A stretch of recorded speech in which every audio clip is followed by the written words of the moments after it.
शादी का माहौल पल भर पहले तक हंसी, खुशियों और शहनाइयों की आवाजों से गूंज रहा था। हर किसी के चेहरे पर मुस्कान थी और सभी नई शुरुआत का जश्न मना रहे थे। लेकिन अचानक माहौल ऐसा बदला कि पूरे हॉल में सन्नाटा छा गया। हर नजर एक ही दिशा में टिक गई। तभी डॉक्टर विश्वास गुस्से से आगे बढ़े और ऊंची आवाज में बोले, होते कौन हैं आप बीच में बोलने वाले? अपने काम से काम रखिए और चुप रहिए। उनकी आवाज में इतना घमंड था कि कुछ पल के लिए सभी लोग सहम गए। लेकिन सामने खड़ी युवती के चेहरे पर डर का नामो निशान नहीं था। उसने बिना एक पल गंवाए उनकी आंखों में आंखें डालकर जवाब दिया, डॉक्टर विश्वास, दहेज लेना आपका कोई निजी पारिवारिक मामला नहीं है। यह एक अपराध है और अपराध के खिलाफ आवाज उठाना हर जिम्मेदार नागरिक का अधिकार भी है और कर्तव्य भी। इसलिए मैं बिल्कुल भी चुप नहीं बैठने वाली। उसकी बात सुनकर पूरा हॉल एक बार फिर खामोश हो गया। किसी ने शायद पहली बार डॉक्टर विश्वास को इस तरह खुलेआम चुनौती दी थी। डॉक्टर विश्वास का चेहरा गुस्से से लाल हो चुका था। उन्होंने खुद को संभालते हुए कहा, तुम जानती भी हो कि तुम किससे बात कर रही हो?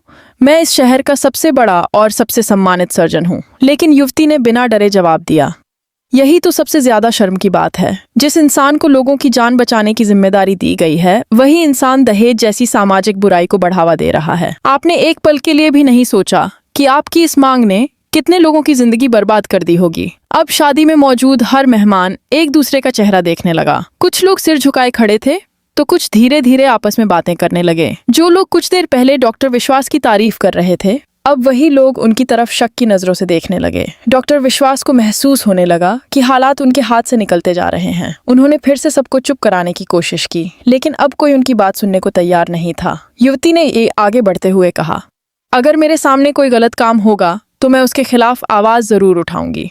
मुझे किसी का रिश्तेदार बनने की जरूरत नहीं है। सही और गलत का फर्क समझने के लिए सिर्फ इंसानियत चाहिए और वही मेरे पास है। उसकी आवाज में इतना आत्मविश्वास था कि पूरे हॉल में मौजूद हर व्यक्ति उसकी बात ध्यान से सुन रहा था। अब मामला सिर्फ एक शादी का नहीं रहा था, बल्कि न्याय और अन्याय की लड़ाई बन चुका था। इसी बीच राज तेजी से आगे आया। उसके चेहरे पर घबराहट साफ दिखाई दे रही थी। उसने हाथ जोड़ते हुए कहा, प्लीज मेरी बात सुनिए। मुझे सच में इस दहेज की बात के बारे में कुछ भी नहीं पता था। मैं इन सब बातों में बिल्कुल शामिल नहीं था। आप लोग मेरी बात पर भरोसा कीजिए।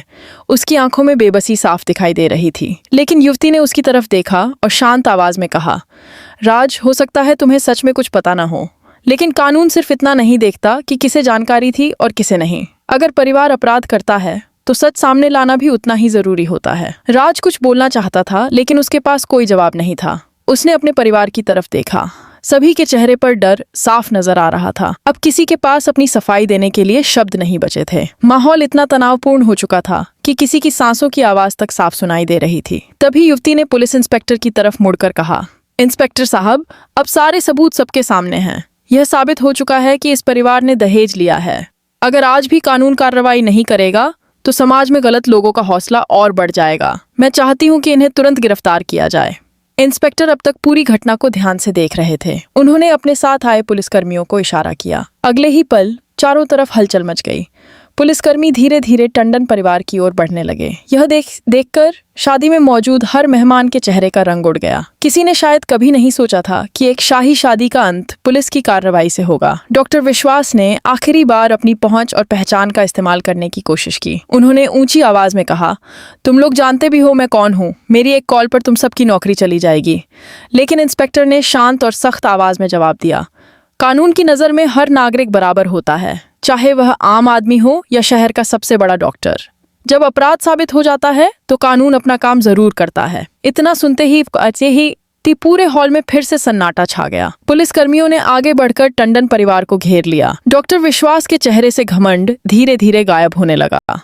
पहली बार उन्हें एहसास हुआ कि उनका नाम, उनकी दौलत और उनका रसूख कानून से बड़ा नहीं है। लेकिन कहानी यहीं खत्म नहीं होने वाली थी, क्योंकि अगले ही पल एक ऐसा राज सामने आने वाला था जो पूरे टंडन परिवार की नींव हिला देगा और सबको सोचने पर मजबूर कर देगा कि आखिर इस साजिश का असली मास्टरमाइंड कौन है।